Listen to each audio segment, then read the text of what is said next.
Gustavo Uribe here. On this video, we're gonna talk about analog versus digital.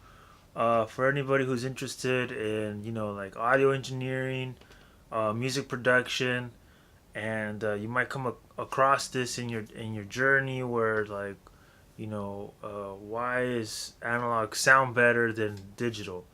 And the reason is pretty much, well, the bottom line is analog does sound better.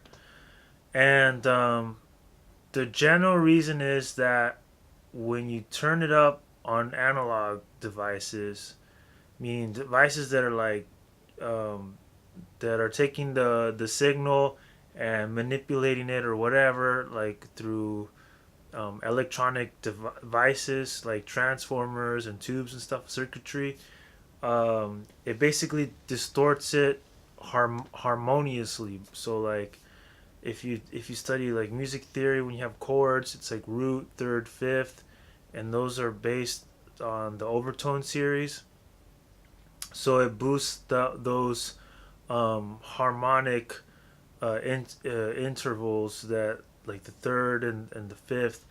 That's why it gets it a fat saturated sound. On digital, however, if you distort with digital, it's gonna make it actually this amplify the dissonant intervals, like the seventh and ninth of the chord, or the seconds. Like really like dissonant intervals. So that's why it sounds harsh. So, um, in practicality terms, if you use analog equipment, which is generally more expensive, it generally sounds better, and you should get some if you want to improve your sound in audio production. Um, if you, however, the where digital is good is like just digital interfaces for tracking. So like if you have a nice mic and you have a nice analog mic preamp, and it goes into your audio interface, digital, analog to digital interface, that's cool. Then you record it on your computer, and then that way you could do your editing and everything sounds cool, and you don't have to mess with the tape machine. That's pretty much the benefits of using digital gear. The only thing is that you have to make sure that when you record, that your signal is somewhat like middle or three-fourths range of your meter, because if you don't want to record too high level, because then you'll run the risk of distortion, and it's gonna sound bad. If you were recording to tape, you could make it really hot and then it would sound good, but it's a different ball game when you're recording digitally.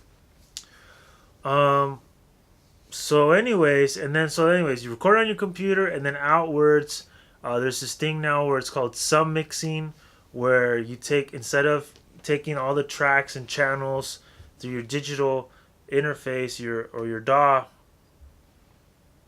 and making those like one stereo pair.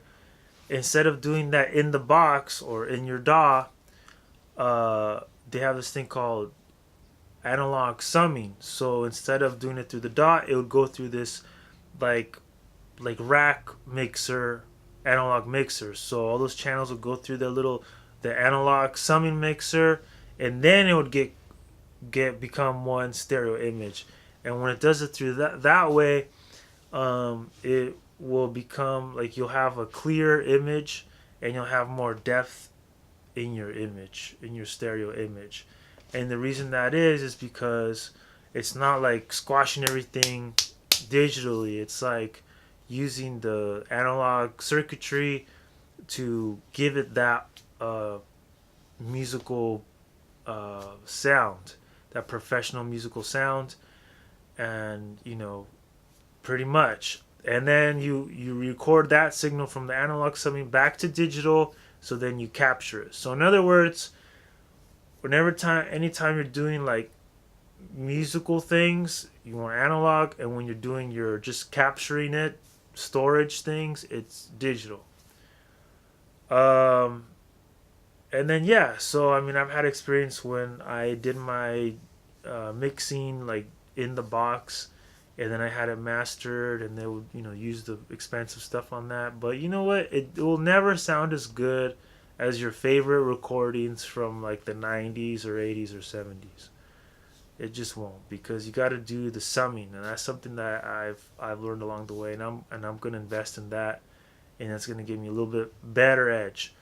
Now for you, if you're starting to do, on your journey of music production, then you might be like, well, whatever, I don't really need to do that summing stuff, or I just do it on the cheap. Digital sounds good. Well, you know what? You're free to do that, but like when you get more into it and you want to keep improving your sound, you'll be surprised that the you get what you pay for. And if you get really good equipment, really nice analog equipment, it's gonna make things a lot more easy, a lot more enjoyable, because you get the right sound just like that. Boom, just a couple little knob tweaks, and boom, you get a good sound. With digital, it's like you gotta EQ the thing, and then you gotta do some of this, and you gotta do some of that, you got some of this, and then still, it's like it's still not the same, right? So that's that. Okay. Hopefully this video was helpful to you. If you have any more questions, put in the comments and I'll go more in detail, or whatever, and I'll make another video so I can describe it some other way or whatever. Okay, thanks for watching.